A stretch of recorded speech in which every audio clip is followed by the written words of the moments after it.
So with that, we bring in Karl Rove, former White House Deputy Chief of Staff, now a Fox News contributor, and Tim Ryan, former Democratic Ohio Congressman. Great to have both of you with us. I just want to put up on the wall, these are some of the worst who are on the list, who they hope to gather up and get off the streets during this Operation Midway Blitz. I'll just tell you some, history of aggravated unlawful use of a weapon, domestic battery, kidnapping, sexual assault, Tren de Aragua gang members, all listed here.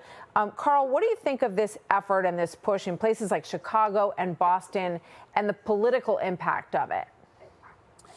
Well, look, under federal law, there's a program called 287G, which basically says the federal government can sign agreements with states and local communities to take care of some of the issues of illegal immigration. And one particular one is called jail enforcement, where literally the federal government would say, let us know when you have an illegal who's committed a crime, and we will take them off of your hands and deal with them. Move them out of the country if need be, or keep them in federal penitentiary until their time is served, and then move them out of the country. However, it's prohibited by law in California, Connecticut, Illinois, New Jersey, and Washington State for any entity inside those states to participate in the 287G program. There are 3 states where there have never been agreements between the feds and relatively small states, but in 42 states there are agreements. Now, sanctuary cities don't allow 287G agreements.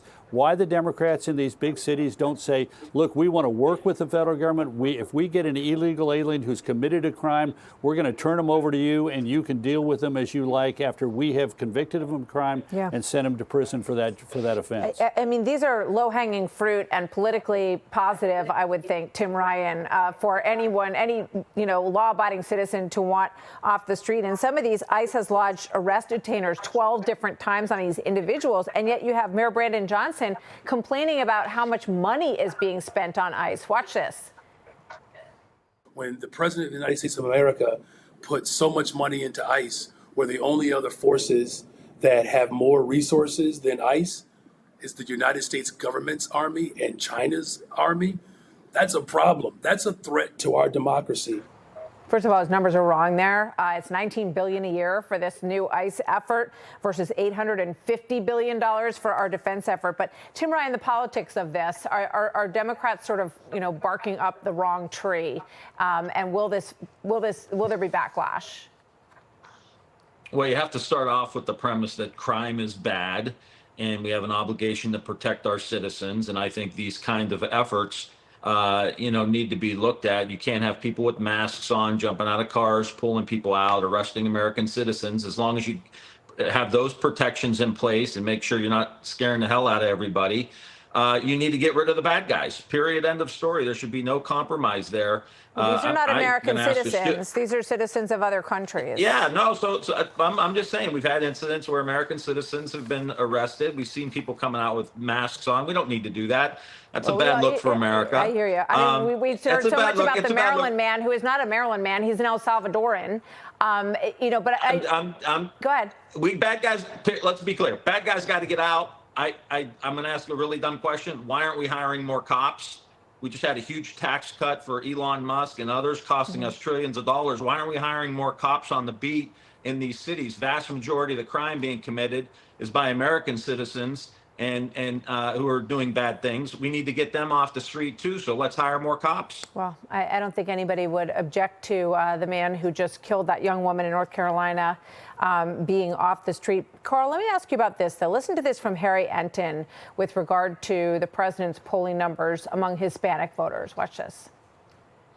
2 key groups that were so important to getting Donald Trump a second term. He did so much better than the traditional Republican among those under the age of 30, and Hispanics. And Hispanics, he was 6 points underward. Look at this, minus 34 points. That's a 28-point move since February. No wonder Donald Trump's in trouble.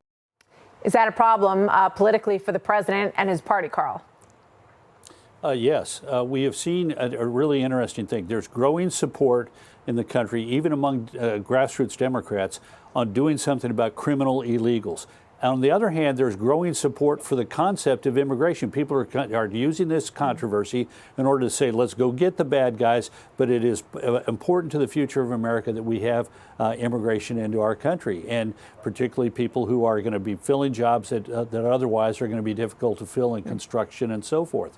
So there's two dynamics going on here. Why the Democrats don't simply say, look, you know what, we want to join in getting rid of the criminal illegals. Well, let's do 287G agreements between local and state law enforcement and federal law enforcement to achieve that. Why we have Illinois and California, for example, two of our biggest states, going the opposite direction and saying sanctuary states, not just sanctuary cities, is beyond me. Yeah, it's a good point. It'll be interesting to see if Democrats can figure out how to politically make this a positive for them as well. And we will see. Tim Ryan, thank you very much. Karl Rove, good to have both of you with us. Thank you, gentlemen.